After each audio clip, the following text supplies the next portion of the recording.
Galera, desliga os microfones aí, senão pode começar a dar interferência em sugestão. É, hoje, aí depois a gente abre na hora de bater papo, tá? Hoje, a gente passou essa questão de valorização da área, né?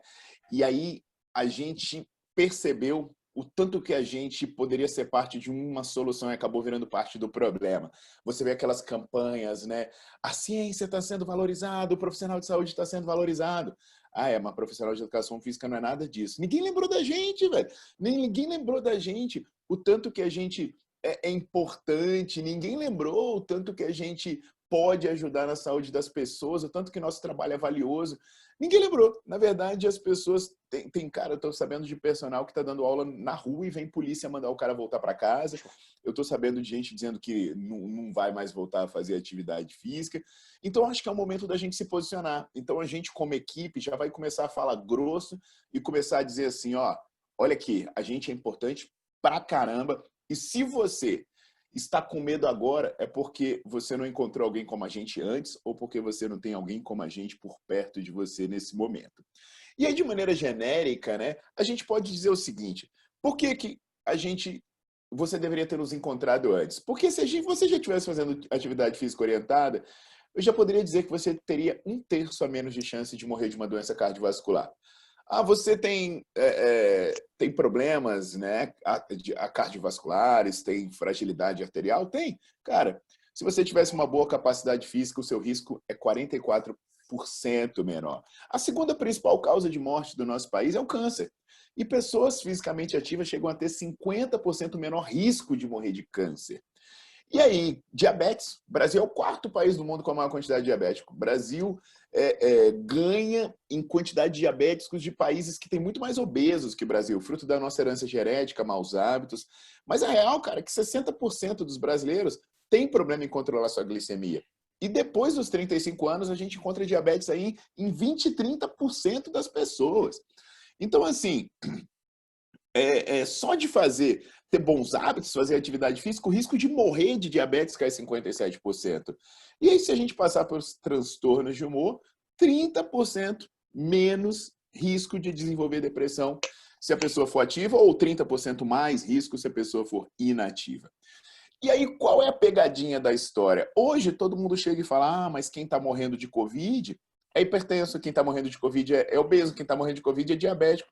Fala, caceta, essas pessoas estão morrendo de Covid porque elas não se exercitaram antes. E outra, se o risco de morrer de Covid, ter complicações do Covid, é associado com isso, então a gente tem que dar remédio para isso. E exercício é remédio para isso. Tem um estudo da Pedersen e do Satin, 2 dos maiores pesquisadores do mundo, fisiologistas do mundo. Eles chegam e falam da comprovação do exercício ser remédio para 26 doenças crônicas. Olha o tanto que ela lista. Aí quando alguém olha e fala assim, pô, mas esse estudo aqui foi otimista, né? Otimista porcaria nenhuma, ele esqueceu todos esses aqui embaixo, ó. Esqueceu da AIDS, da epilepsia, das doenças autoimunes, esqueceu da fibromialgia, da ataxia cerebelar, da esteatose hepática, da distrofia e por aí vai. Então, na real, é que eu tenho uma dificuldade de entender para que o exercício não serve. Eu tenho uma dificuldade de entender para que o exercício não serve, sinceramente. Tanto que existe hoje uma tendência muito forte das pessoas criarem uma polipílula. Não sei se vocês já ouviram falar dessa história. Então, eles pegam as doenças mais comuns em determinados países, né? Aí, o que eles fazem? Ele fala, o que acontece no Brasil? Velho, o Brasil é cheio de diabético, é cheio de hipertenso, é cheio de pessoa com dislipidemia. Então, vamos fazer o seguinte, pega um comprimido, bota um remédio para reduzir a pressão, a glicemia e uma estatina e dá para todo mundo. Aí você vai falar, como assim? Dá para todo mundo? Pô, porque 60% dos brasileiros não controlam a glicemia. 1/3 é hipertenso. Hipertenso, 14/9. Se botar antes disso, vai pegar mais gente. E uma quantidade absurda de dislipidêmico. Então faz o seguinte, ao invés de ficar gastando o dinheiro, mandando esse pessoal se consultar, dá remédio para todo mundo. Aí um grupo de pesquisadores falou assim, bicho, você tá me zoando, velho? Vai dar remédio para todo mundo? Por quanto isso vai custar? E os efeitos colaterais? Por que você não pensa numa alternativa mais barata que possa tratar um monte de doença ao mesmo tempo? Aí a galera olhou para esses espanhóis e falaram, mas de que você está falando? Exercício. Por exemplo, Se você analisar os efeitos da redução da pressão sistólica e diastólica dos medicamentos, tem modelos de exercícios que são tão bons quanto. Se você analisar a redução no colesterol e no LDL, velho, o exercício é tão bom quanto. Então, o exercício é a verdadeira polipílula. Você dá uma pílula de exercício e você cura um monte de doença ao mesmo tempo.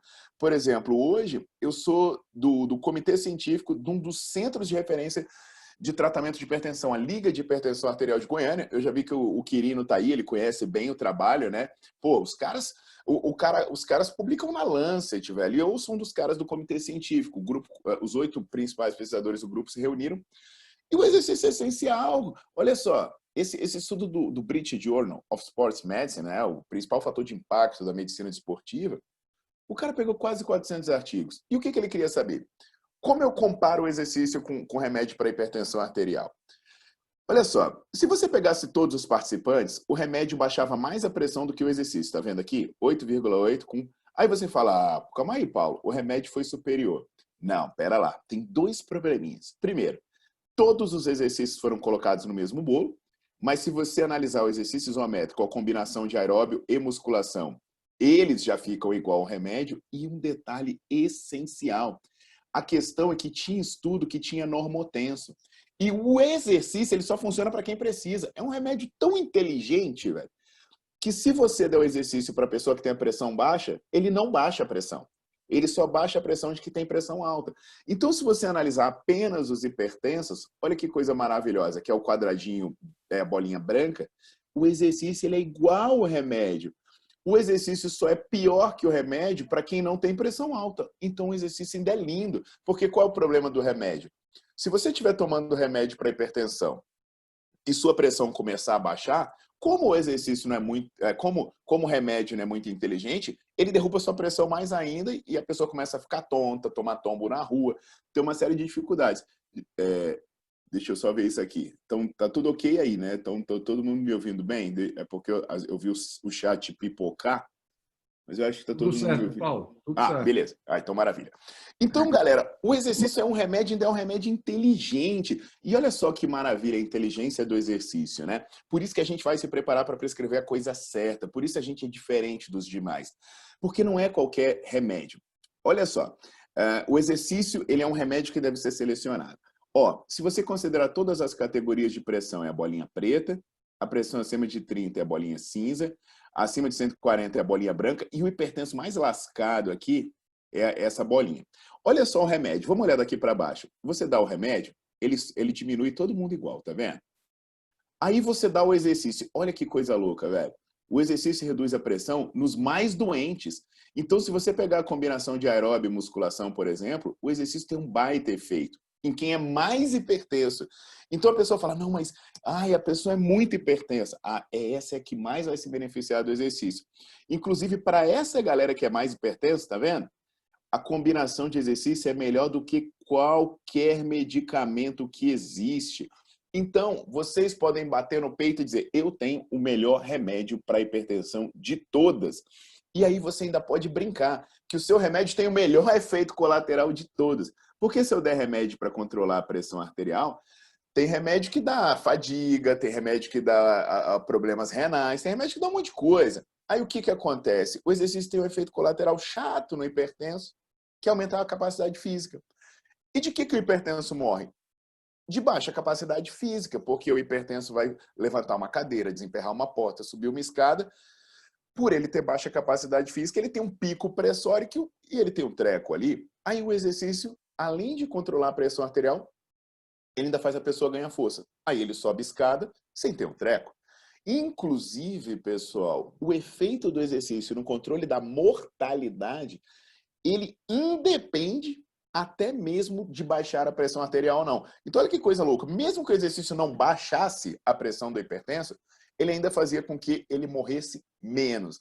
Esse estudo do Artério acompanhou 1.506 hipertensos e os valores foram ajustados, tá? Pelo tabagismo, ingestão de álcool, IMC, pressão arterial, por tudo isso. Independente, considerando que todo mundo tenha isso tudo igual. Olha só, inclusive pelo nível de atividade física. O que acontece? Se eu considerar as pessoas com baixa capacidade aeróbia, a chance de morrer é 1, em quem for mais fraco e ela é 0,52 em quem for mais forte. Se eu combinar uma alta capacidade aeróbica com alto nível de força, a chance de morrer é menos da metade. Então você pega que de cada tantas pessoas, 100 vão morrer se tiverem baixa capacidade aeróbia e baixa força. Mas 100 morreriam. E das que têm alta capacidade aeróbia e alta força, 49 apenas, né, morreriam, menos da metade. Então você já chega para o pertence e fala, eu só estou querendo te dizer que se você treinar comigo, você vai ter menos da metade da chance de morrer.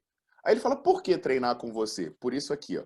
Porque o resultado é independente do nível de atividade física. Então, se você treinar com qualquer um, fizer atividade física e não tiver o resultado, sua chance de morrer continua igual, meu velho. Que você não adianta você fazer qualquer coisa. Você tem que fazer bem feito para ter ganhos de força e capacidade cardiorrespiratória. E aí, né, pega uma pessoa com câncer, né? Imagina uma pessoa com câncer que fez o tratamento. Nesse momento, ela está proibida de fazer atividade física, segundo o decreto de Brasília. Só que sabe o que acontece, galera? Se ela fizer mais de 3 horas semanais de atividade física vigorosa, o risco dela morrer de câncer cai 61%. Olha que crime. E essa pessoa está em casa com medo do Covid. Aí ela não vai pegar o Covid, mas ela está com uma chance de morrer mais do que o dobro. Se ela fizer musculação, estudo específico com pessoas com câncer de próstata, a chance de morrer cai 32%. Então é um crime deixar essas pessoas sem atividade física, porque na real o exercício é parte do tratamento do câncer. Alguma coisa acontece no seu sangue quando você faz exercício que ele controla o crescimento do tumor. Um exemplo que eu dou para vocês é o estudo do Devin, que ele pegou pessoas que sobreviveram ao câncer coloretal e faz o seguinte, ó, vou tirar o seu sangue. Aí tirou o sangue dessa pessoa e botou no potinho, pum, armazenou aqui. Aí botou ela para fazer HIIT. Aí tirou o sangue dela e botou em outro potinho e armazenou aqui. Aí esperou 2 horas depois do HIIT, aí tirou o sangue e botou em outro potinho. Então eu tenho 3 potinhos de sangue. O sangue sedentário, o sangue imediatamente depois do exercício e o sangue 2 horas depois do exercício. Ele pegou cada potinho desse e botou células de câncer. Pum! E ele ficou acompanhando essas células de câncer por 3 dias. O que aconteceu? A quantidade de células de câncer que existiam no sangue do sedentário era essa: 24, 48 e 72 horas depois do exercício. A quantidade de células de câncer no sangue de logo depois do HIIT, olha que coisa linda, pessoal. 2 horas depois do exercício, era essa bolinha azul.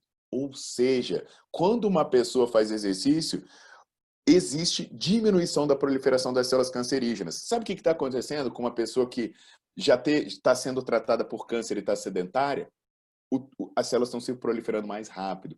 Por isso, é um dos fatores que essa pessoa tem menos chance de morrer se ela fizer exercício. Porque é um auxiliar da quimioterapia.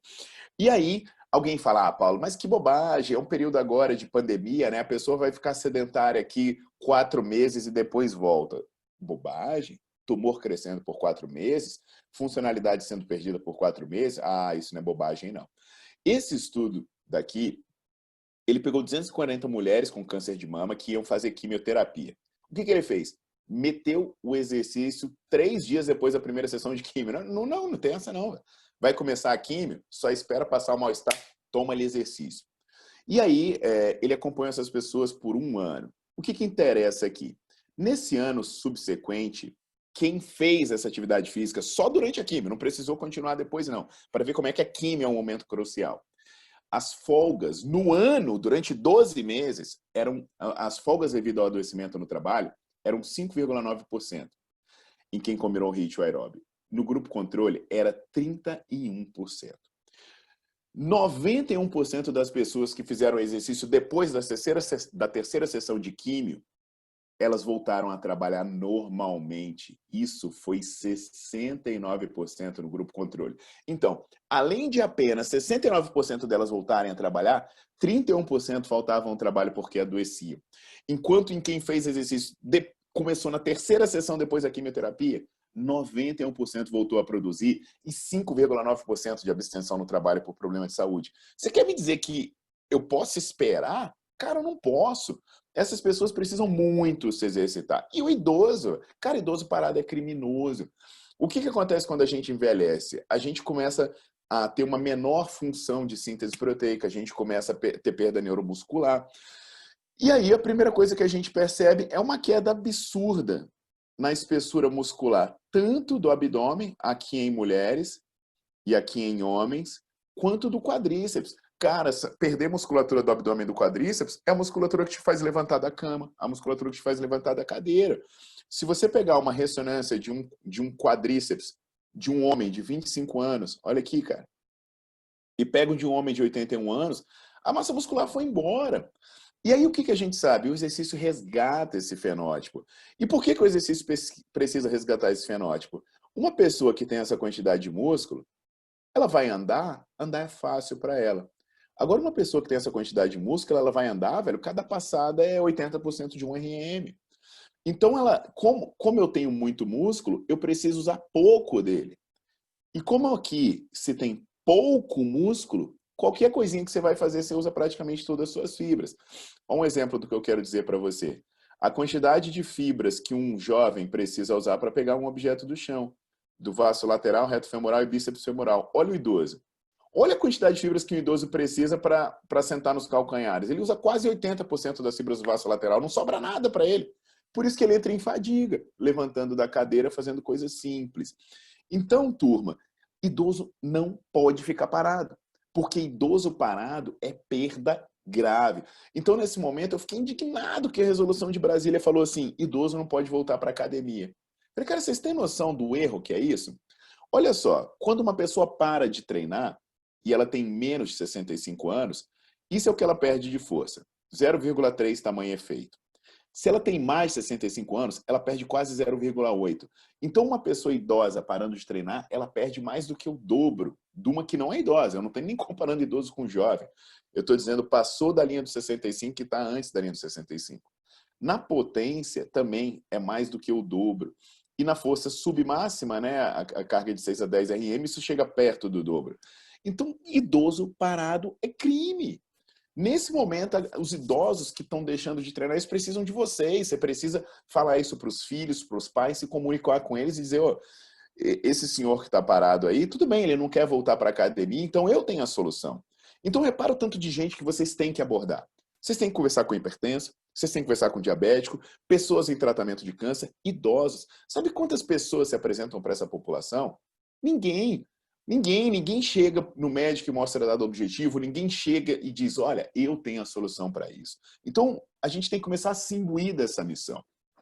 O Eduardo Cadore, um grande amigo meu, ele fez um estudo em que eles chegaram em idosos institucionalizados com restrição de movimento.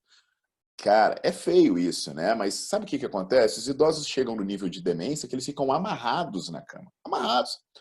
Então ele disse que parecia um filme de terror. Ele chegou lá no asilo e os idosos amarrados, porque alguns tinham que ser amarrados até pelos braços, porque eles se agrediam e tudo.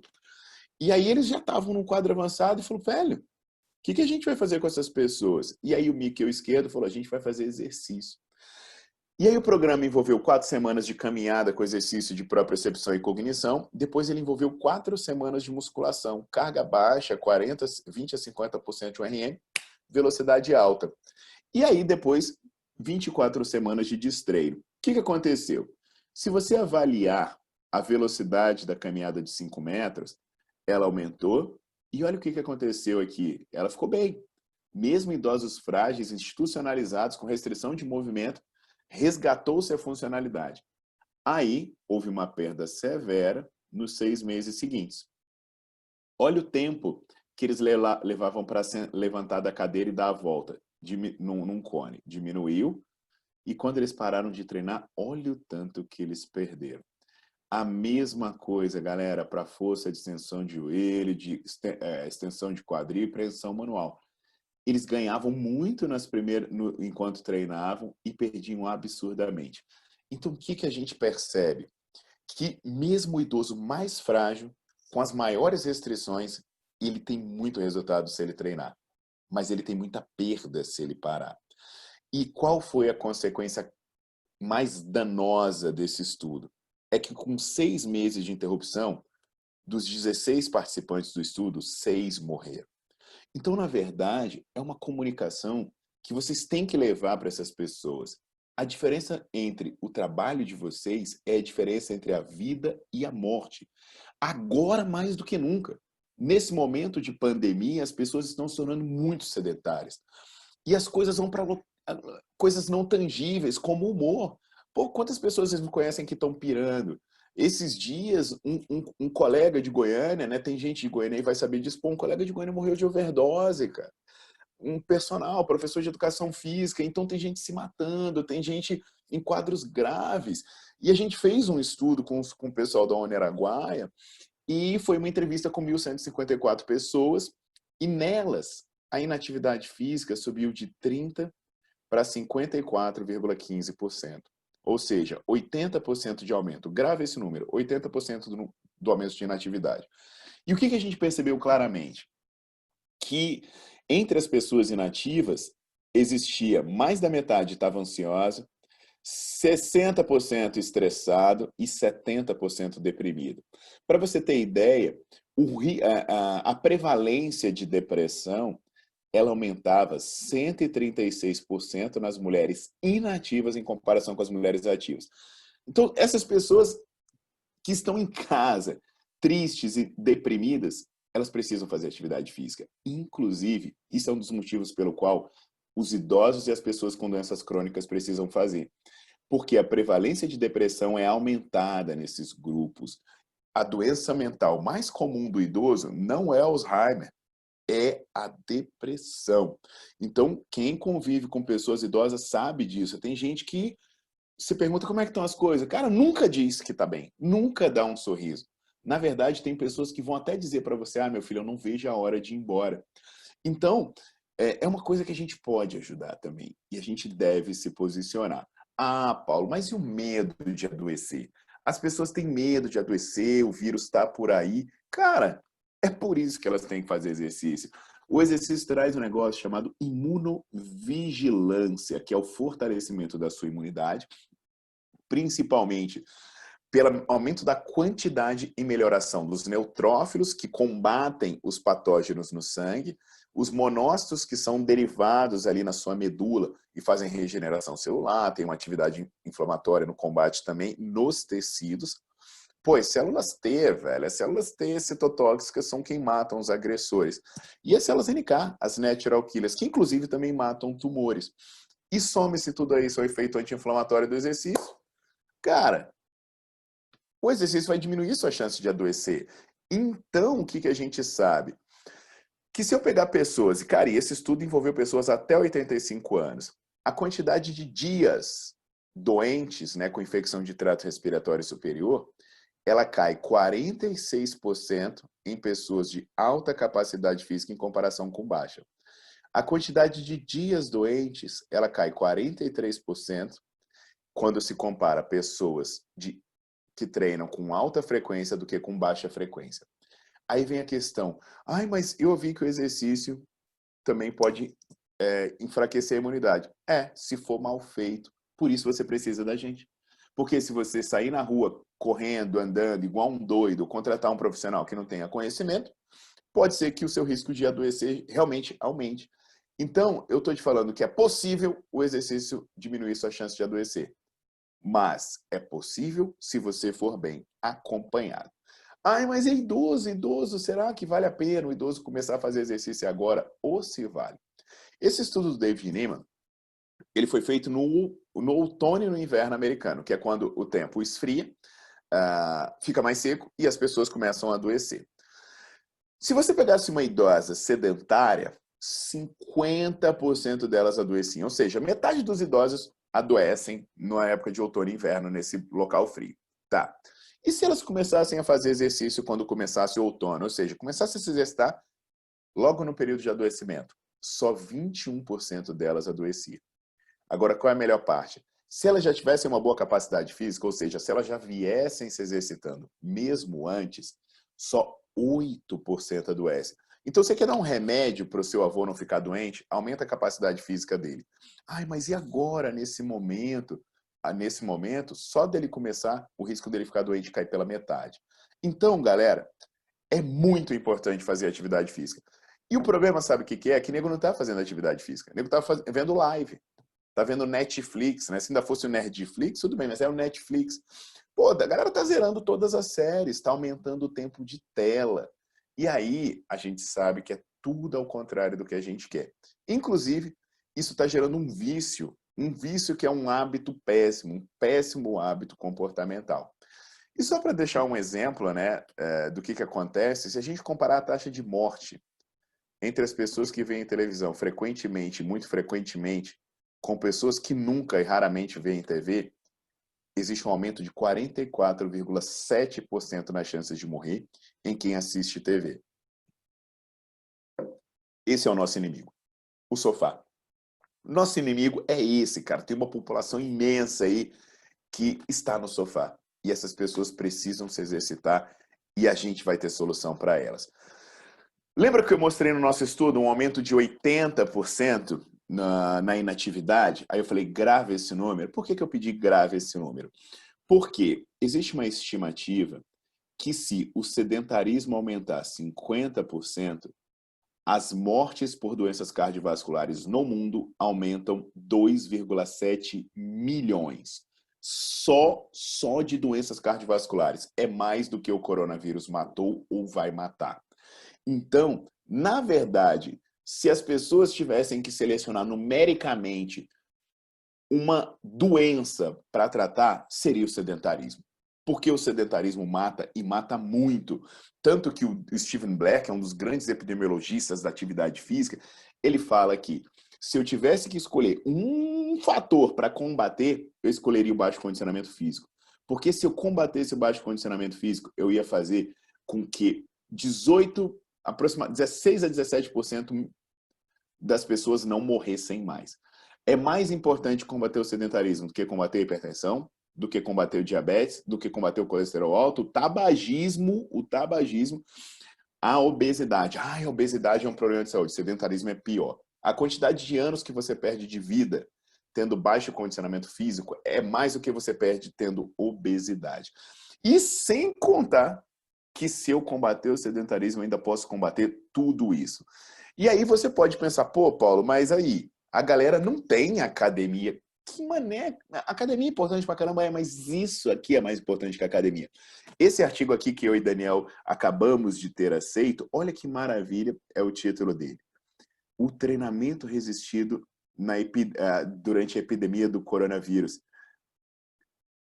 Momento de pensar fora da caixa.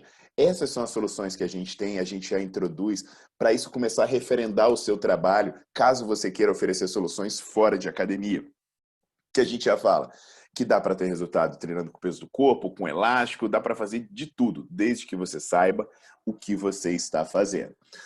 E aí, o que vocês precisam entender nesse momento? Qual é o risco do trabalho de vocês e de se posicionar a favor da prescrição de atividade física? Primeiro, o vírus, ele não entra pelos poros, pela pele, pela cabeça. O vírus entra pelo que a gente chama zona T. São os olhos, o nariz e a boca. E como ele alcança a zona T? Pelo ar, as partículas que eu emiti viajarem, conduzir o vírus e ele contaminar essa sua região, ou pela autoinoculação. Esse vírus está alojado em uma superfície sólida, você meter a mão e você contaminar alguma coisa dessa zona T. Isso é fato. Por isso, justamente, o que é importante? Higiene e distância. Todos os modelos matemáticos, os mais potentes, os mais pesados, vão dizer assim, o que controla a disseminação do vírus é isso. É higiene, distância. Por isso, né, se fala tanto em manter um afastamento aí de 2 metros e usar máscaras. Para vocês terem ideia sobre isso, né, essa revisão sistemática e meta-análise publicada no New England Journal of Medicine, ela diz que o risco de infecção e de transmissão do coronavírus é 12,7% ou 12,8% se você tiver a menos de 1 metro da pessoa e olha para quanto ele cai com mais de 1 metro. Se você se afastar 2 metros, ele zera. Zero. Agora, olha a máscara, galera. 17,4% sem máscara e 3,1% com máscara. Outra coisa que a galera está usando pouco, mas que parece ser mais confortável, é a proteção para os olhos. Olha só que bacana. 16% se não usar e 5,5% se usar. Então, o que eu quero dizer? Esses fatores se interrelacionam. Por exemplo, se você tiver uma grande distância, existem estudos dizendo que você não precisa nem de máscara, porque o vírus não vai 2 metros. Então, a máscara se torna desnecessária, mas a gente tem que respeitar legislações específicas. Então, galera, se vocês estiverem treinando seus alunos ou forem começar a treinar seus alunos em áreas públicas, em espaços compartilhados e coisas do tipo, lembrem-se que o vírus fica estável em superfícies sólidas por vários dias. Então, pô, eu vou passar uma barra, uma paralela, um alongamento segurando num poste. Galera, higiene. Higiene das mãos do seu aluno, leva lá, limpa ele. Ah, não, calma aí, você vai alongar aqui, espera. Você borrifa, limpa o negócio antes dele alongar. Mostre esse cuidado que você já vai estar à frente. Limpa com o quê? Álcool 70%, hipoclorito 1% ou peróxido de hidrogênio 0,5%. Isso é o que mata o vírus. Então, existe um problema de controle em espaço público e você trabalha para resolver isso. Você vai levar seu aluno para correr, para caminhar. Então, o que você tem que cuidar? Locais que as pessoas ficam circulando, o spray emite partículas que vão ser arrastadas para trás. Então, se tiver uma pessoa andando na sua frente, aquela distância que eu falei de 2 metros, ela aumenta para 4. Se tiver uma pessoa correndo, ela aumenta para 10. Cara, se estiver pedalando, dependendo da velocidade, passa de 20. Então, você fala para o seu aluno, ó, a gente vai ter que tomar essa distância, por isso você mostra conhecimento. O estudo belga analisou a distância que o vírus viaja, e é isso. Então, cuidem disso. Ou então fala, ó, seguinte, a gente vai para um outro espaço e vai fazer ida e volta aqui, porque a gente não pode pegar nuvem de partícula de outra pessoa. Uso de máscara, né? Pô, na minha cidade manda usar máscara. Eu até gravei um videozinho no YouTube falando. O uso de máscara, ele é problemático porque ele causa alterações cardiovasculares, respiratórias e térmicas. Por exemplo, só o fato dele impedir essa troca, né, de temperatura, existem estudos sugerindo hipertermia a 50% do VO2 máximo usando máscara. E outro problema é essa barreira física para a troca gasosa. Então, se uma pessoa caminhar a mesma intensidade baixinha por 1 hora, você percebe que a concentração de gás carbônico, olha só, ela normalmente é 0,04%. Ela chega a 2 a 3%, é um aumento de quase 100 vezes. E a de oxigênio cai de 21% para 17%. Então, é a mesma coisa que a pessoa está na poluição em uma altitude grande. E aí, a pessoa vai hiperventilar. E aí também tem que lembrar que ela pode ficar tonta por causa da desoxigenação e começar a ter claustrofobia, desespero, porque o gás carbônico ele tem efeito psicoativo. Então, o que você vai fazer se você for treinar o seu aluno de máscara? Como falado, baixa intensidade, trabalha abaixo do ponto de compensação respiratória, faz a estimativa de frequência cardíaca, coloca aí abaixo de 70%, só que cuida da duração, porque viu o estudo que durou 1 hora, mesma intensidade baixa? Então, o que você vai fazer? Meia horinha nessa intensidade, no máximo, para você evitar que aquela aumento gradativo do consumo de oxigênio gerar hiperventilação no final. Ah, mas meu aluno faz musculação, faz HIIT. Tudo bem. Trabalhe no anaeróbio alático, tirinho de menos de 10 segundos, que ele fica ali no anaeróbio alático e descansa pelo menos 8 vezes a duração do sprint. Vai para musculação, treino de 3, 4 repetições, descanso de 2 a 3 minutos entre as séries, para trabalhar mais força, mais neural. Com o tempo, pode ser que seu aluno comece a se adaptar. Ah, Paulo, tem algum tipo de máscara que é melhor? Isso é totalmente individual. Tem gente que fala, eu usei a de acrílico, não senti nada. Tem gente que sentiu o problema com a barreira física. Ah, usei a descartável e foi maravilhosa, eu elimino depois. Sem problema, mas teste isso. Se o aluno sentir sintoma, você adapta. E aí, galera, só uma análise de risco, né? O que a gente tem de estudos sobre treinar em academia, caso seja o seu caso, é um estudo coreano, que as pessoas analisam ele como um copo meio cheio ou meio vazio. Eu sou o cara que analisa como um copo meio vazio. Ele pegou pessoas que foram para um congresso de dança, instrutores, e se contaminaram. Sem saber que eles estavam contaminados, eles voltaram para a academia e foram dar aula. O que eles perceberam? Que quando eles davam aula em espaço de 60 metros quadrados, quando eles davam aula de ritmo latino, né, zumba, aquela quebradeira, alta intensidade, Não havia contaminação se houvesse menos de 5 pessoas em 60 metros quadrados, ou seja, eu preciso de um espaço maior que 12 metros quadrados quando eu estiver fazendo atividade física intensa. Bota 16. O que são 16 metros quadrados? Você se botar no meio de um quadrado de 4 por 4. Então, você dá 2 metros para frente, 2 metros para trás, 2 metros para os lados, eu tenho 16 metros quadrados. Agora, por que isso depende também da intensidade. Paulo, eu estou alongando o meu aluno, eu faço um trabalho mais tranquilo, eu preciso desse espaço todo? Não. Aí você precisa de 7 a 8 metros quadrados, porque como a respiração se altera menos, as partículas viajam por uma distância menor. Então, 7, 8 metros quadrados, sei lá, você pega aí 2,5 por 2,5, você resolve esse problema. Então, você bota 1,20 m, 1,20 m, 1,20 m, 1,20 m, seu problema está resolvido, tá? Então, você tem que manter um espaço para o seu aluno dependente da intensidade do que você faz. E detalhe, esse estudo fala que nessa distância a contaminação é zero, sem usar máscara, tá? O outro estudo que está sendo discutido recentemente é o estudo norueguês, que botou 3.764 pessoas em grupos que voltaram ou não voltaram para a academia, e o que eles fizeram era distanciamento de 1 metro para atividade moderada, de 2 metros para atividade intensa, higienização das mãos e equipamentos, mas sem máscara. E aí o que eles concluem? Eles concluem que fornecendo boas medidas de higiene e distanciamento social, não há aumento da disseminação do vírus em espaços de treino. Então, vocês podem... O que eu quero dizer para vocês com essa informação? Vocês vão chegar para o aluno de vocês e falar, mas eu estou com medo de treinar, eu estou com medo de contaminar. Não, precisa ter medo não, velho. Eu sei de uma forma de dar risco zero. Risco zero. Inclusive, eu acabei de soltar um artigo que eu coordenei com infectologista da USP, pesquisadores da Inglaterra, Alemanha, Itália e Espanha, e a gente mostrando medidas de risco zero. Inclusive, esse grupo espanhol que está nesse artigo, ele acabou de sair uma matéria sobre eles, depois eu compartilho o link para vocês, mostrando que de 0 a 8, se você adotar essas medidas aí, a chance do seu aluno, a segurança para o seu aluno é 7,4. Então, é mais seguro ele se exercitar com essas medidas aí do que ele fazer qualquer das coisas que ele faz no dia a dia dele, inclusive ficar em casa. Então, pessoal, entenda. Pessoas saudáveis ou portadores de problemas de saúde devem se manter ativas. Se elas não eram ativas antes, se tornem agora.